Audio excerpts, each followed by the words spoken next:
Welcome to the Doggy Dan podcast show, helping you unleash the greatness within your dog.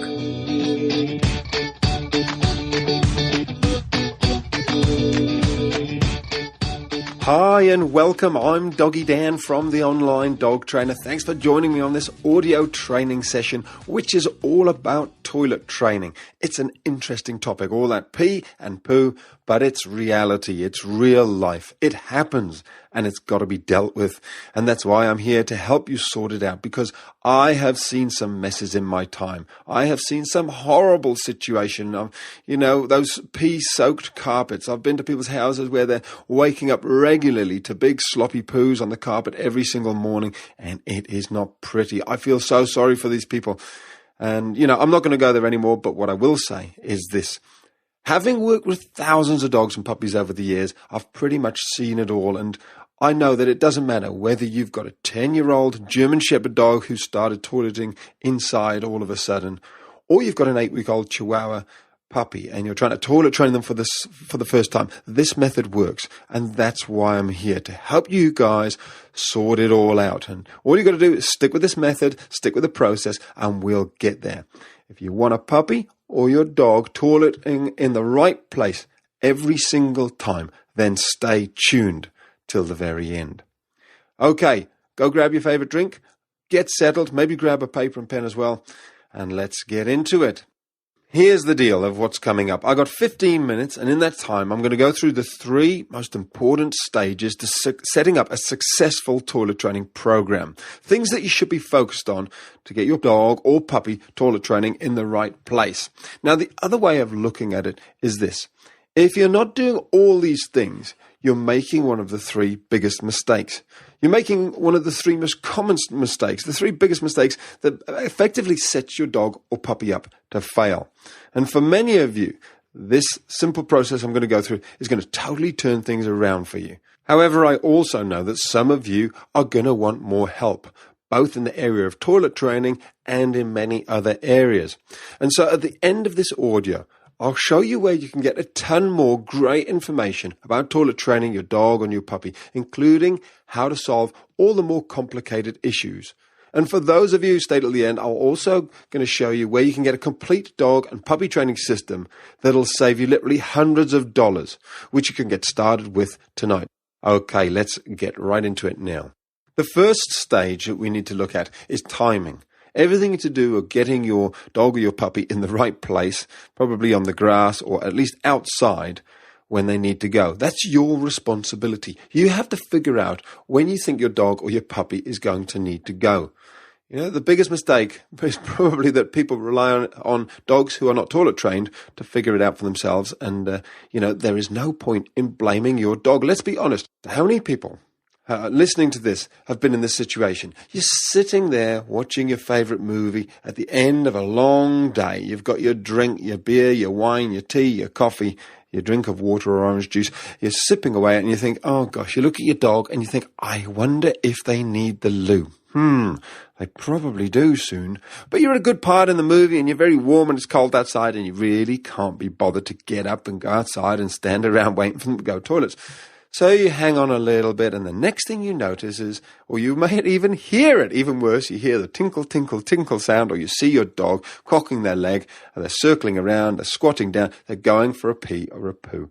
It's so frustrating. We've all been there. But you got no one to blame but yourself. As my wife keeps saying, it's not really about blame. I'll put that bit in there. But, the thing is, you can only really control and change what you're doing, and that's where, making sure you know when they're going to go, or you're guessing correctly, or making an educated, good guess of when they need to go and getting them outside is one of the most important things. So frequency of toileting, it really can vary. I mean, some puppies I've seen, they will go 4 times in an hour. They're literally going every 15 minutes. They come out of their little sleepy zone, they stand up and immediately go tinkle. 15 minutes later, they're tinkling again. So for some of you, you really do have to really be onto it. For others, much older dogs, they might not go, maybe every 3 hours. And sometimes there's not a lot of signals. There's not a lot of communication between your puppy to you that they need to go. They're not going to tap on the window and tell you. They maybe do a little bit of sniffing on the ground. They may do a bit of circling. There might not be much more than that. So what I suggest you do is this. Start almost jotting down, either mentally or on a piece of paper, how often they go. Because you'll be amazed if you write down, dog went for a wee, 3:05, dog's just peed on the floor at 3:30. You'll go, well, that was only 25 minutes. And suddenly you'll be onto it. You'll be going, you know what? He goes far more often, far more regularly than I first realized. And that's where you want to consider setting a little alarm. It's simple, it's blindingly obvious, but it works. You set your iPhone, you set an alarm, you set your phone to ring every 20 minutes when your dog is up. And believe you me, the number of times that has helped people get over this issue is quite unbelievable, because you hear your phone ringing, suddenly jolts you into action. There's absolutely no doubt in your mind how long it's been since your puppy last went for a toilet, and you start generating this routine. It breaks the old habits up, and that's what so much of this toilet training is about. It's about breaking the old habit and getting established into this new habit and getting them toileting in the right place. And one more tip before we move on to the second point, you've got to keep at it. Once your dog is toileting in the right place, keep at it, don't stop. You've really got to keep this up for a long time before you can really start relaxing and expecting your dog, or especially a puppy, to start taking themselves out. Okay, area number 2 is all about controlling their environment. This effectively means that you decide where they are at all times, what sort of area of the house they're in. Let's go back and follow on from where we left off the first stage. You've taken your puppy out. Now, they're either going to have toileted or not toileted. Now, if they've toileted outside, if they've done their wee or the poo, then absolutely great. You give them a little treat and you can bring them back inside. And this is going to buy you maybe 15 minutes, something like that, an hour, so you can relax for a period of time. However, if they don't go to the toilet, you've got 2 options. Either you leave them outside for a while in the hope that they're going to go, or if you don't leave them outside, you can bring them inside. However, this is where it can often go wrong, and you really need to very carefully manage them. So a few tips. Firstly, if you bring them back inside, don't give them too much space. If you give your dog, for example, the whole of the downstairs area, your puppy's going to head off into another room, and to them, it's like a completely different world, a million miles away from the area that they live in. So they'll think nothing of toileting, peeing and pooing in this area. And, if they do it behind a couch or under a bed or something, it could be a long time before you even find it. You won't know they've done it. Not only, though, is it in the wrong spot, but if you don't know where they've done it, they could do it regularly. And you think that they're not actually going to the toilet very often, when in fact they absolutely are. So keep them contained in a smaller area. Secondly, this is where you can consider the use of a crate or a similar device to keep your dog fairly still. The crate is basically not meant to be much bigger than the dog. They should be able to turn around, but they shouldn't be able to run around. And what it does is it actually stops them from moving and agitating their bowels, which makes them actually go to the toilet. You see, if they're sleeping, if they're lying down, they're far less likely to need to go to the toilet. So you can leave them there for a period of time, and then you take them out and repeat and see if you can get them to go. If you don't have a crate, it's not a problem, but consider using maybe a penned area, or even a baby gate, just to keep them in a smaller area. And also, you really want to be considering keeping them off the carpeted area. It's one thing to clean up pee and poo off a liner or a wooden floor, a completely different thing to be cleaning it off a thick carpet. So that's the second area that you really want to be looking at, controlling that environment, the areas which they're allowed in, not allowed in, when they've come back in having not gone to the toilet. Now, before we finish this section, a lot of people struggle with the whole decision of whether they should purchase a crate or not. So a couple of pros and cons. Firstly, the cons, or the downside, is that they do cost a little bit of money and they can take up a fair bit of room, especially if you've got a really big dog, and eventually you may find your dog doesn't need them. So you've got this big crate sitting there. Of course, you can sell it on. And the other thing is, some dogs they don't really like them. They don't like being confined in them. They bark a bit and they become a bit stressed. So some people purchase them and find they're not that much use.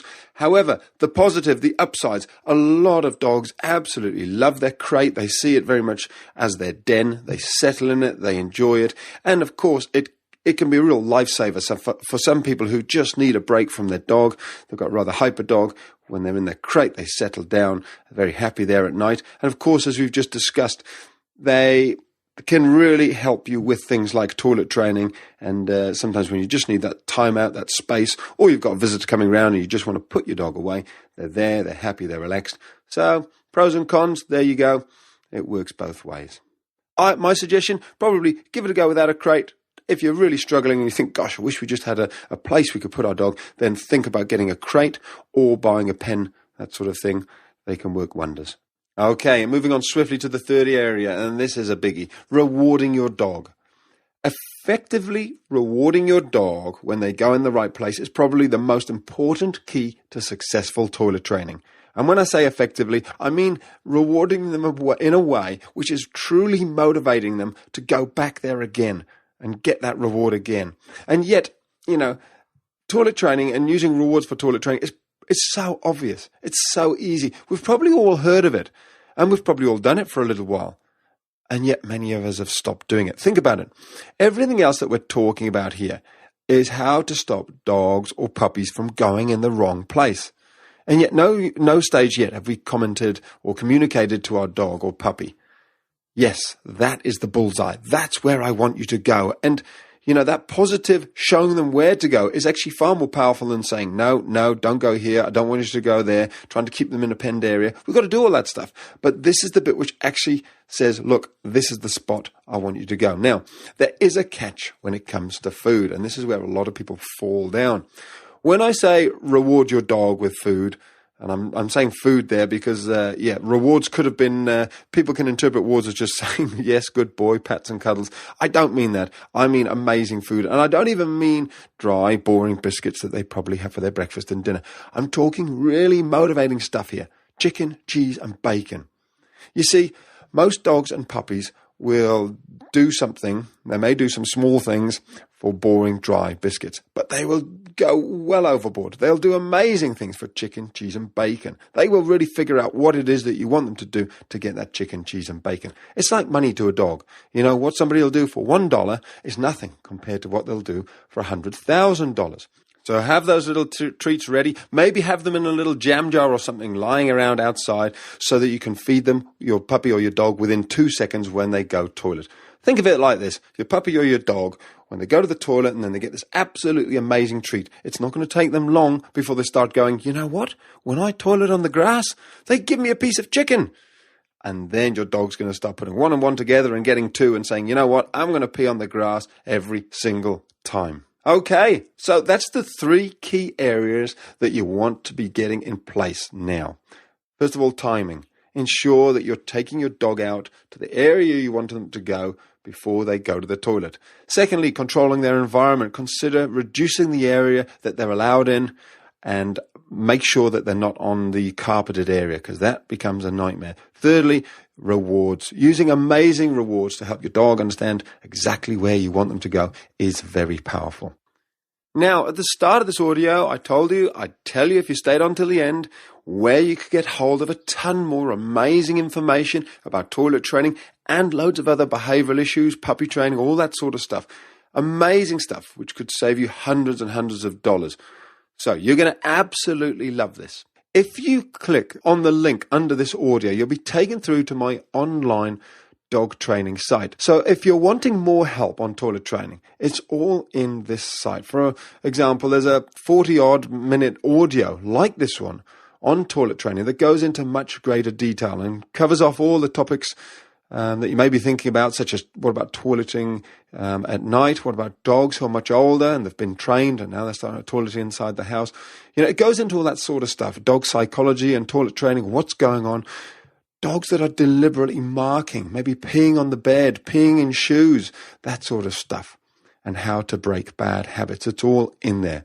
When you visit this site, I guarantee you're going to be blown away with the content because not only does the site cover off toilet training, it also covers off every other behavioral problem in puppies and dogs that you may be experiencing. Puppy issues such as mouthing, jumping, biting, and dog issues, everything from pulling on the leash, separation anxiety, jumping up, aggression, not coming when called. It's all in there. Now, if you're getting pretty excited and thinking this sounds great, well, you should be because it is great. It's a fantastic site and you're going to absolutely love it.